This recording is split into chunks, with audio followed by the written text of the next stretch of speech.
Dia, paz do Senhor, tudo bem com vocês, galera do Face, do YouTube e da página? Que bom! Oitava parte do estudo sobre o livro de Esther. Amém? Hoje vai aparecer a besta. Hoje a gente vai falar um pouco sobre os 10 filhos de Haamã, cujos esses 10 filhos apontam para 10 chifres da besta de Apocalipse 13. Amém? Também quero colocar aqui para vocês que recentemente eu me casei, certo? Com uma mulher que gosta muito de estudar escatologia, essas coisas das quais a gente fala muito aqui, né, no canal, no Face. E quando eu voltei para refazer os vídeos, né, e a gente começou a estudar junto novamente os textos, eu e a minha esposa, a gente conseguiu localizar, ou melhor, o Espírito Santo de Deus nos revelou, nos mostrou através do estudo quais são as 10 nações que estão representadas nos 10 chifres da besta lá de Apocalipse 13. Amém? Então a gente vai começar um estudo aqui aprofundado sobre essas nações, né, sobre esses 10 chifres. E em determinado momento do estudo, né, quando a gente chegar exatamente na parte que precisa mostrar os 10 chifres, a gente vai mostrar que são 10 nações. E essas 10 nações vão receber poder, né, por uma hora. E exatamente nessa hora essas 10 nações vão destruir a besta que emerge do mar, né? Que é uma besta. E aí vai ressurgir uma outra besta, na verdade ela já vai estar junto, né? Mas aí essa outra besta vai tomar o controle de tudo. Inicia-se então um período de grande tribulação. Mas a gente vai chegar lá. Eu não quero falar antecipadamente os acontecidos. Mas vamos para o texto. Esther, capítulo 5, verso 10 ao 14. A gente vai ler. Amém? Então vamos lá. Contudo, Haamã se refreou e foi para sua casa.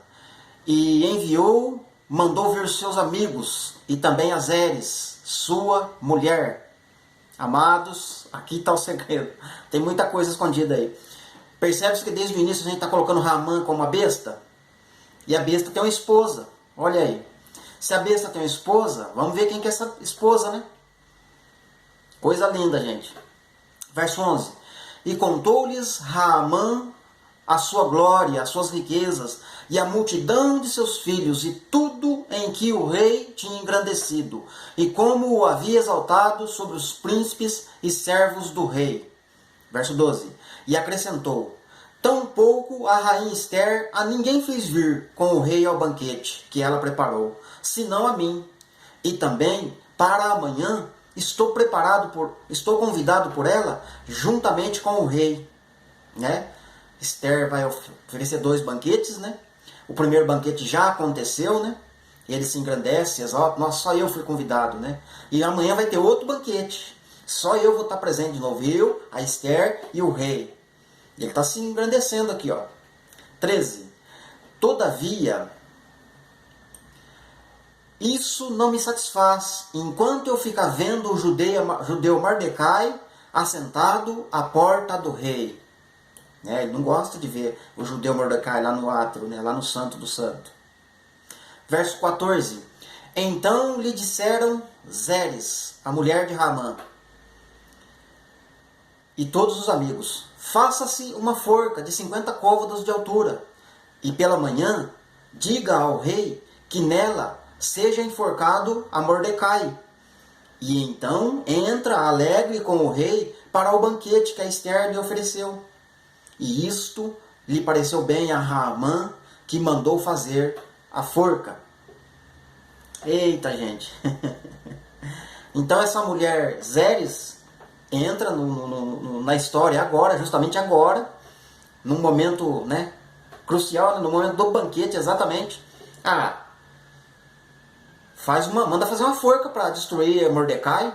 Assim você vai ficar só você e o rei. Em outras palavras, quando a besta mesmo, literal, falar assim: vamos fazer uma imagem para a besta, aquela que foi ferida de morte, mas apareceu. Vamos fazer uma imagem para ela. Assim a terra vai adorar essa imagem e não vai adorar a Mardoqueu.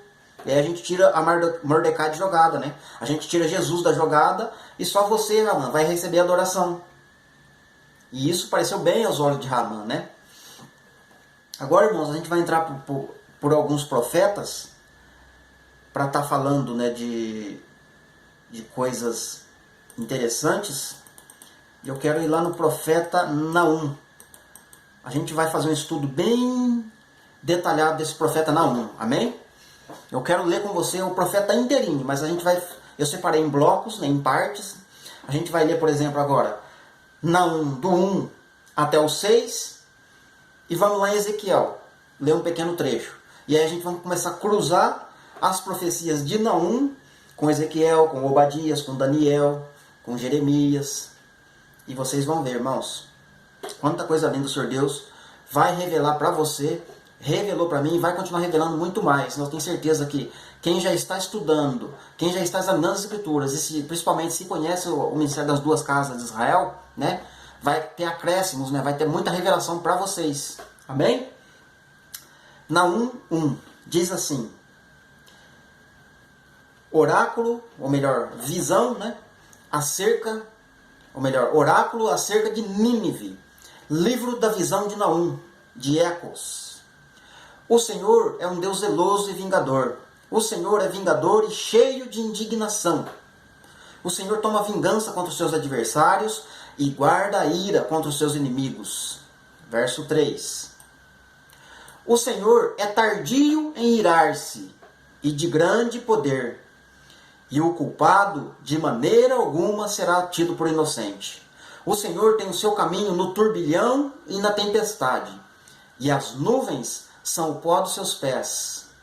Percebe que aqui ele está falando da vinda dele? Eu sei que tem muitos estudos, principalmente a linha pré, né? Quem não estuda os profetas e a linha pré, entende que os profetas menores e os maiores profetizaram para o Antigo Testamento somente para Israel, né? E que tudo isso que ele está falando aqui já se cumpriu. Mas aqui já está falando, no verso 4 já está falando, ó. No verso 3, melhor dizendo, né? Que as nuvens são os trados dos seus pés. Jesus não vai vir com as nuvens, sobre as nuvens, melhor dizendo, né? Apocalipse 1.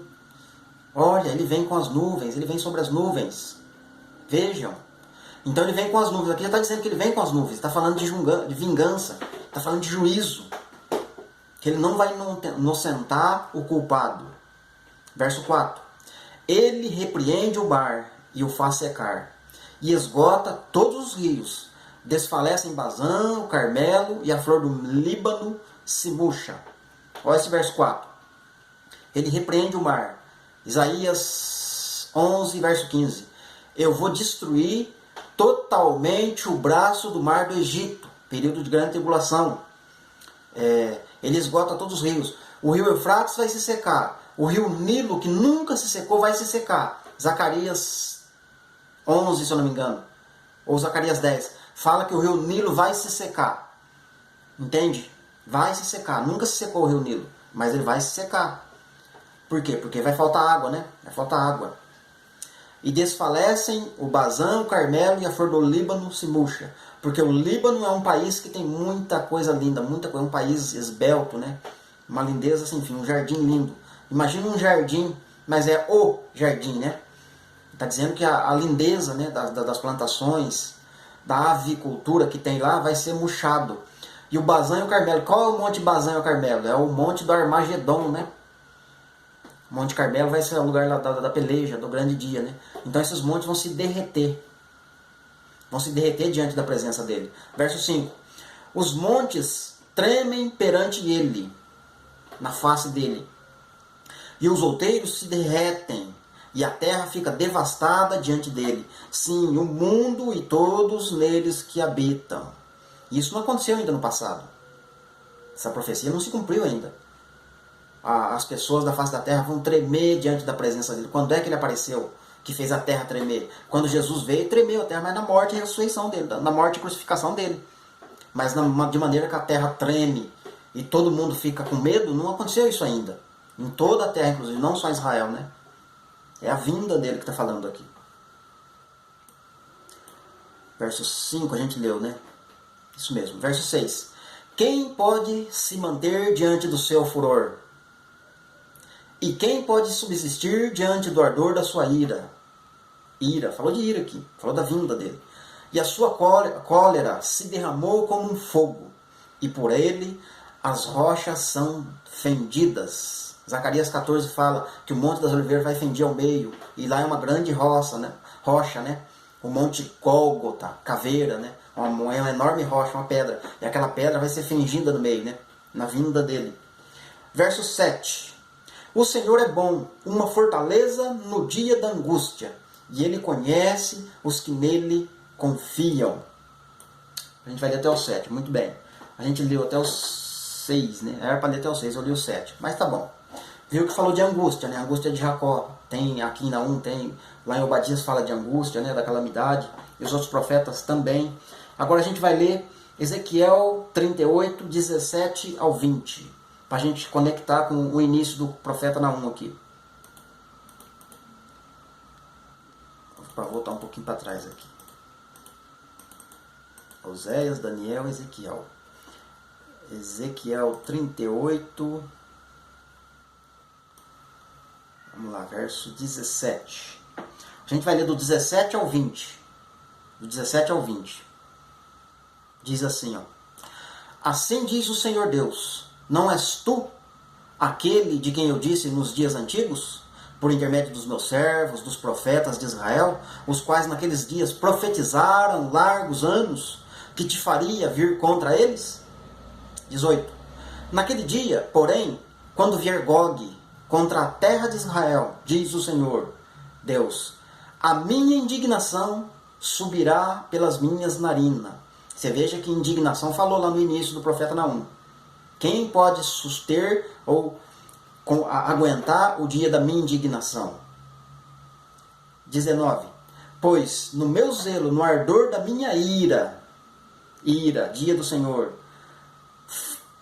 certamente naquele dia haverá um grande temor na terra de Israel. Verso 20. De tal sorte que tremerão diante da minha face os peixes do mar, as aves do céu, os animais do campo, todos os répteis que se arrastam sobre a face da terra, bem como todos os homens que estão sobre a face da terra. E os montes serão deitados abaixo, e os precipícios se desfarão, e todos os muros desabarão por terra. Glória a Deus. Então percebe que quanta coisa precisa acontecer quando ele vir. Vai sacudir a terra. Os homens vão ficar com medo. Vão tremer de medo, né? Vão tremer igual vara verde, né? Os animais vão sofrer o mar, né? Os peixes do mar, as aves do céu, né? Todos os répteis que se arrastam diante, olha só, da face, né? Na face da terra, né? Então os montes vão sacudir, vão se derreter. Os precipícios se desfarão, né? Ou seja, aqueles lugares que é cheio de ladeira, numa chacoalhada só desmancha tudo aquilo, né? E os muros, isso é muito importante essa informação, e guarda essa informação. E todos os muros desabarão, inclusive os muros que cercam Israel hoje, né? Inclusive estes. Estes mesmos muros vão cair por terra no dia da sua chegada, né? Porque se você continuar a leitura, você vai ver. Mas então é bom você guardar essa informação, que eu vou falar dela no futuro. Todos os muros desabarão por terra. Isso tem uma revelação muito grande, muito linda, e é uma revelação que vai desfazer muitos ensinos errôneos com relação à vinda de Jesus, né? Com relação à igreja morar no céu, com relação ao milênio ser na terra ou no céu. Esse verso aqui e outros ligados com muros vai trazer uma revelação muito linda, né? Ou seja, a verdade de Deus vem à tona, ela é revelada para quem busca, para quem confia, para quem aqueles que estão examinando de fato. E eu vou finalizar essa parte aqui, porque a gente leu lá em Esther capítulo 5, verso 10, que a Azeres, que é a mulher de Ramã, deu uma sugestão, ele gostou, ele aplicou, vai aplicar no futuro, inclusive, né? No nosso futuro ele vai aplicar. A gente leu o início do profeta Naum, está falando de vingança, de indignação, né? De ira, de juízo. E aqui a gente leu Ezequiel, né? E o verso 17 vai falar que ele falando para Satanás, mas trazendo revelação para nós, né? Inclusive, eu não disse para você, em dias antigos, que os meus servos, os profetas profetizaram por anos, que eu te faria voltar contra mim, contra a minha terra, né? Ou seja, então os outros profetas profetizaram também que ele viria, né? Não é só aqui em Ezequiel, não é só em Daniel, né? Então nunca, né? Até dou uma dica, né? Para quem quer aprender as escrituras, quem quer aprender a interpretar profecias, né? Precisa muita meditação, precisa muito pensamento nos versos, né? Olhar cada verso e analisar e analisar verso por verso, né? Isso já cumpriu? Não, não cumpriu. Então é futuro. E isso por cada palavra, cada coisa que Deus fala, tem que examinar porque ele está falando coisas grandes. Não é blá blá blá, né? É coisa para trazer revelação, para quem estuda e para quem medita. Então, resumindo aqui o verso 17 de Ezequiel 38. Ele está dizendo que ele profetizou. Então, você pode estar no Salmo falando de destruição e vinda, está falando de Gog e Magog, né? Se você estiver lendo, vamos lá no Deuteronômio, por exemplo, que está falando de destruição e de vingança, né? E da vinda dele, está falando de Gog e Magog, entende? Se você está lendo lá em Apocalipse, está falando de Gog e Magog. Se você está lendo Esther e está falando de destruição dos judeus, no tempo do fim, né? Que é um tempo, aliás, lá ainda vai falar que é no tempo que eles descansarem, né? Olha aí, que data interessante, né? Falando de descanso, falando de milênio, né? De repouso.